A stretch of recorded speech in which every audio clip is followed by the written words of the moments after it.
Michigan back home against Villanova in Ann Arbor, 6:30 p.m. tonight on Tuesday. This is a rare preview. We're recording the same day as a game. Cart, we just had so much yesterday. We couldn't get to the number one team in the country analytically. The Quentin needed Indiana Penn State. I know those seven Mark Pope quote videos aren't going to take care of themselves. But hey, Axel, Dusty, here we are. Here's your focus. This should be an interesting game, fun one, I think. There's a Villanova team that I think is showing some signs of something. They've won seven straight games. They had the opening night loss to BYU, in which they led late in that game and lost by just 5 points. That appears like it's going to hold up as a pretty impressive resume loss as far as resume losses go. BYU's a top 10 team in the country, and Villanova handled themselves well in that game. Since then, they really haven't had any issues. They've won every single game by double figures. They also haven't played anybody. The toughest opponent Villanova has played since the BYU win on or loss on November 3rd is Duquesne. They beat Duquesne by 10. They beat LaSalle by 15. Other than that, a bunch of 18 to 20 to 30 point wins against really cupcakey opponents. So I think if you're Villanova, you've circled this one for a while, even before Michigan was playing at the level they're playing at, as like, hey, this is our next big one. We got a chance to show what we're made of here. And if you're Michigan, this is really the last marquee non-conference game you've got. After Villanova, it's full speed ahead into conference play for the most part. So, a lot at stake here, I would say, for both teams. If Villanova wants like a marquee non-conference win this year, this is really their only chance to get it. If Michigan wants to keep their perfect resume intact, this is what they need to do. How close will this game be? I don't really know. If Michigan plays at the level they've been playing at, I think this could be another steamroll game. If they don't, I'll be honest, I think Villanova has more to them than Wake Forest and TCU do. And if that version of Michigan shows up, Villanova will be up for the fight, I think. Is that a fair way to frame this? Yeah, I think it is a fair way to put it. Villanova has some intriguing pieces on their team, mainly looking at the backcourt. Obviously, everyone who watches this channel knows how we feel about a Caden Lewis.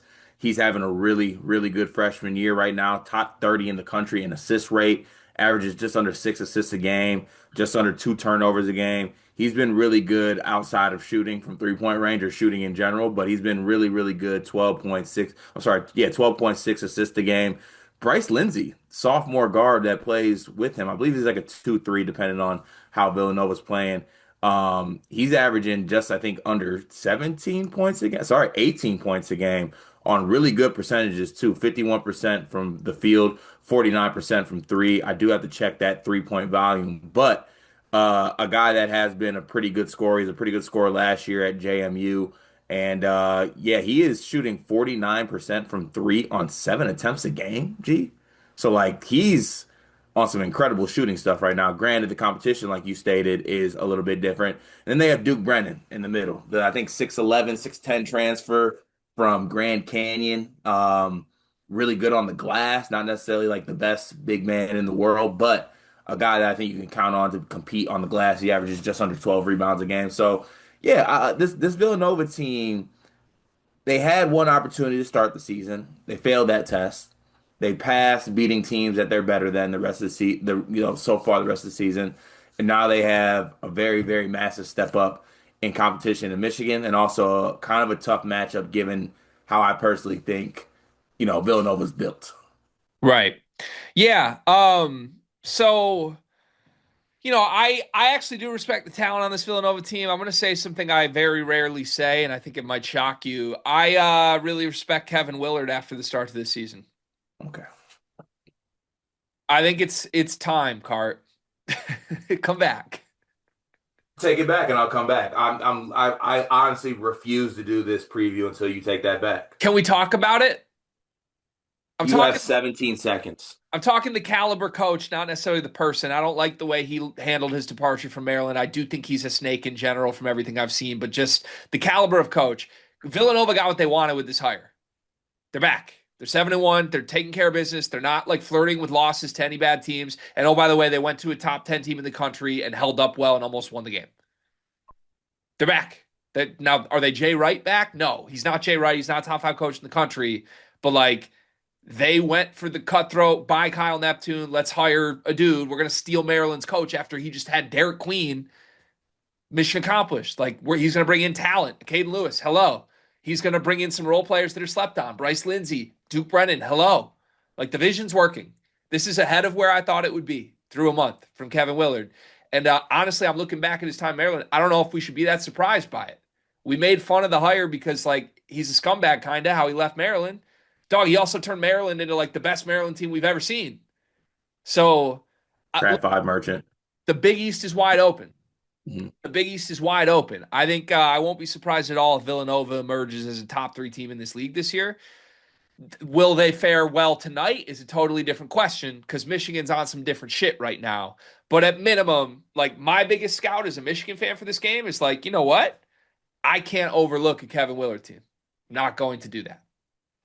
Yeah, and look, I as much as I am, in a really weird relationship with Kevin Willard, look, he coached one of my favorite players in college basketball history, Derek Queen. I'll forever love him for that. Um, but yeah, there is a little bit of credit that I think needs to go his way because I think one thing I'll give him credit for is that this Villanova roster is a lot better than I envisioned it coming into this season. Yeah. Coming into this season, I envisioned this roster losing to the Temples and the Old Dominions of the world. Like I would have pegged them being like what they played 8 games so far, Yep. like 6-2, a sneaky 5-3 with some bad losses. They have not had that thus far. I think you got to give them credit. And honestly, I think it to my point, I think it starts with the guys in the backcourt. That's a Cade and that's Bryce. Yep. 100%. Caden Lewis is the blank best guard in this game. Hayden Lewis is the. You can say it. I'm just making sure I don't leave anybody out here. He's the best guard on Villanova for sure. He is. Unless you wanted to Still give got to that to give credit Lindsey. to Cadell. Man. He's the second best guard in this game You think Cadeau is better than a Caden? right now. Yes. Bryce Lindsey's averaging 18 also. There's an argument he's just the best guard. Yeah, 18 on and check those percentages too. I know. He's insane volume shooter from three. Yeah, maybe I'm being dismissive of Bryce Lindsey. He had a great game against BYU too. Remember, he hit like 4 threes, and we were like, "Holy Yeah. shit, Bryce Lindsey!" So he's a dude. He's honestly maybe he is Villanova's best player. I'm not taking Bryce Lindsey's start all that seriously yet. It's good. Got to see you play a few more teams. Michigan's Fair. the number one defense in the sport. Like I don't think I'm overly worried about a Bryce Lindsey 30 ball on the road tonight, but maybe I Mm. should be. Yeah, no, I think he should be fine. But Bryce Lindsey is a player that's probably going to get a lot of 3-point shots up, I'm assuming. A Caden versus Cadeau is really interesting because I think you're right. It's good to give Cadeau some credit. He's been stellar lately and hasn't been making mistakes. Hi, Meg. That looks like a great espresso. Little little coffee. Wow. Love it. I was in 2 cups. Oh, thank you. That's full Two cu- service. in 2 cups because I need a lot of coffee. That's full surface. I love that. Mm. No, so the Caden matchup tonight's gonna be interesting. Dusty May really recruited a Caden very hard. Yeah. He A Cade would have been really good on this team. He could he is really I think obviously people take it with a grain of salt because we're massive Caden Lewis fans. Like we have been since he was a recruit, playing with Team Durant, playing for Sidwell. Um, dog, if Kentucky had a Caden Lewis, this is a kid a kid that a lot of big schools wanted. right. And he would have been great on Michigan for the Yeah, I story. mean, in hindsight, Kentucky basically snubbing a Caden Lewis is one of the all-time or what are you doing decisions. Right, He'd be the best player on Kentucky right now, and right. he's yeah, I'm very impressed with him. I still, I mean, his passing has been better than I expected. He hasn't been hot from three, Carr, which is interesting. He's only shooting 21% from three. He's only shooting 64% from the line. Mhm. Just point blank, he's better than that. Like my scout on Caden, he can shoot. Right, So he's not like a crazy shooter. He's not gonna touch 40% from three, but he's a guy who I expect to be around 30, should be in the low mid 30s. 30s, mid 30s, and yeah, I mean he's been so good from 2 point range that it doesn't make his percentages look bad. Dog, as a Hmm. true freshman point guard, he's shooting 69% from two. on high volume. Like he can finish with the best of them. I think there's going to be a point this year Caden starts to get hot and his numbers skyrocket. And he hasn't been hot to this point in the season. I hope it doesn't start tonight. Yeah, Dusty May, I was listening to his presser yesterday. He kind of did the pre-Villanova press conference, and obviously he's really happy with his team, but he was talking about a lot of different elements of this and what to expect. And, he gave Willard the respect. He was like, listen, we coached against his teams twice last year. We know what they're going to do. They're going to mix it up, play different defenses. They're going to throw this zone at you for parts of the game, and they're going to have great guards because they always do, back to Seton Hall. So, like, but Caden Lewis is a kid I recruited. We love him, and he chose Kentucky over us, and he's at the top of the scouting report. So we got our hands full for sure. Um, Very interested to see how Michigan handles that matchup because Dusty has been stingy with his guard offers at the prep level card.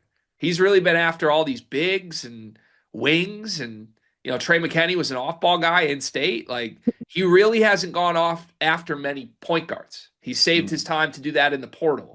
And Caden was kind of the first point guard Dusty wanted as Michigan's head coach. Ended up saying, no, thank you. I'll go to Mark Pope. Ends up a reject that ends up in the arms of Kevin Willard. I do think Dusty May is a psychopath, don't you? Yeah. So there's definitely going to be a little bit of that involved in this one, I think. There's going to be a little, don't you wish you were the point guard on the number one team in the country right now and you chose him? Yeah, fair. Welcome home. We'll see. Welcome home. Like now I don't know. Caden, also, like on the flip, you could tell me Dusty's propositioning himself to have sophomore Caden Lewis on his team. Yeah, Like watch that handshake line. also flip side correlation. What if one psycho's met with another psycho? Because Caden is a psycho. Hayden is also a psycho. Caden is a psycho, and Kevin Willard drinks a lot of coffee, He so does. you never know. So anything on Villanova's profile stand out to you? There is one thing that I think is going to be the thing to watch in this game. The fact that they can't guard the 3-point line. That's not what I was looking at, but that's a good shout. Teams are lighting it up from three against Villanova. Oh, what are we looking at? Well, now I kind of want to go down that path. Team shooting 43% from three against Nova. And yeah, I don't know. That's 1 month in. That could easily change, but Michigan's been on fire from three lately. Right. The reason I'm looking at that though is that I feel like somewhat a part of Villanova's defense. Dusty mentioned they do like a little bit of like zone ish. I think they realize that they kind of just want to give up threes. I feel like the defense is very like inviting of you to shoot threes, and they are hoping to, get misses and rebound it. And, like I said, Duke Brennan is one of the better rebounders in the country currently. He is a guy that can clean the glass. Uh, but it'll be interesting to me because Michigan's so efficient from 2-point range. It's like, why are you even shooting threes? But at the same time, they're making a bunch of threes when they do shoot threes. So that's just one thing I'm looking at as far as like how Michigan attacks this. Yeah, I think Willard goes zone defense schematically. I don't think it's necessarily like because of the personnel on this team. He's been doing it for years. Even when he had a bunch of NBA players last year, Willard is like, I'm gonna do weird switch up my defenses. That's how I think you should win basketball games. They actually don't give up a ton of 3-point attempts. Like they're 63rd at limiting, 63rd in the country at limiting 3-point attempts. So, that's pretty good. Just teams are making the ones they do take. Mhm. And, the scout on Michigan right now, we've talked about at the beginning of the year, nobody thought this team could shoot. Right now, everybody on this team can shoot, like individually. Cadeau has made a three in every game and is shooting 37%. McKinney's shooting 41% on really high volume. Kaysen's the worst shooter on the team at 32%, and he's gotten hot lately. Yaxel's 39% on ridiculous volume, shooting 3 times as many threes as he shot last year at 39%. Namari Burnett's 45% on high volume. Roddy Gale shooting 33%. Will Chatter shooting 30. Like everybody on the team can shoot. So if they do go zone, I like that. At the same time, I think if you're Villanova, you probably do like zone in this game, partially to cover up the fact that you're not nearly as big or athletic as Michigan. Yeah, but here's the thing, and I've always felt this way, and I think people do that, and it's always an interesting thing how coaches play that because it's so much harder to rebound out of a zone. Right. And they're It's just like an it is. okay defensive it's rebounding it's team. astronomically harder to rebound out of a zone. So it's like, okay, do I want to go zone to limit the offense, get them in bad shots? Also, am I able to rebound the bad shots? Because That's the one thing why I would never. Well, one, Michigan can shoot, so I wouldn't play zone against them. I would not play zone strictly for the fact that I think I would get absolutely torched on the offensive glass. Well, I got a theory for you too. Part of why I think Michigan is making shots early in the season, I think, is that they're very free with shooting the ball because they know they're going to get offensive boards. That's fair. Has anybody pressed Michigan? In the exhibition, St. John's did the whole game. How did it fare? I mean, they put up 90 Lot, some lot of points. turnovers. We still scored 100, but uh, I'd be interested to see if someone did try to do that. I'm not saying it's Villanova, but I think Wake did a little bit too, and that game mhm. got to us a little bit. So yeah, I don't know. Easier to do that in like a neutral site game than in Ann Arbor too. I'm gonna figure all motherfuckers out. I'm gonna Which find something. you're gonna find something on I'm our I'm gonna profile. figure all out. Well, here's the thing that I'm looking for in this game is something different. So we said Villanova's just okay on the defensive boards. Part of that is the zone, and I mean, look, part of that is just the personnel on this team. Outside of Duke Brennan, who is 6'10 and has held up really nicely, he's actually arguably the best rebounder in the country this year. Which Card is crazy because, like, could you picture that BYU game? I was like, this guy is bad. Well, even in that game though, he had 15 rebounds. Yeah, but also he So couldn't catch a cold. Duke Brennan has the same profile Oscar Clough had last year, but he's doing it at Villanova right now. He's the number one offensive rebounder in the country. He's the number four defensive rebounder in the country. Crazy. So I am 100% just watching that because I've kind of said this with in the Gonzaga preview and the Auburn preview. Like if your identity as an opposing team against Michigan is the same thing Michigan's good at, if your thing doesn't work, you're basically screwed. Is that fair to say? Yeah, Like either Duke Brennan holds up in this game and is like out rebounding Merez and Mara and Yaxel, or he doesn't. And if he doesn't, this is going to be a blowout. And because Duke Brennan is such a good rebounder, Cart, Villanova is the number two offensive rebounding team in America. So that's crazy. it is crazy. It's crazy, but it's real because Duke Brennan's been that good of a rebounder. What I would say is this again in Ann Arbor, that's a pretty tall task, right? Like we saw what Graham Ike and Braden Huff looked like against this front court. Like go have success in the front court against Michigan is a pretty fucking tall task. And Hmm. I think obviously you like Lindsay and you like a Caden and you got to get good games out of them. But more than anything, like is Duke Brennan going to be effective or not? If he is the best rebounder in the country, like he's been through a month, Villanova will hold up well in this game. If he gets out there and is completely overwhelmed, like every other front court has been by Michigan this year, I think it's a long night for the Wildcats. Yeah, I agree. All right, predictions. Michigan has excuse me, Ken Palm has Michigan 81 to 66, a 15-point win. Who's Michigan have next? Kevin Willard's old team. They go Maryland. they go at Maryland on Saturday. Saturday. Okay, so not a trap game. Um, Michigan's upcoming schedule goes Villanova, Maryland, LaSalle, McNeese, USC, Penn State. okay. Yeah, they're about it's I think things are gonna be pretty fair here.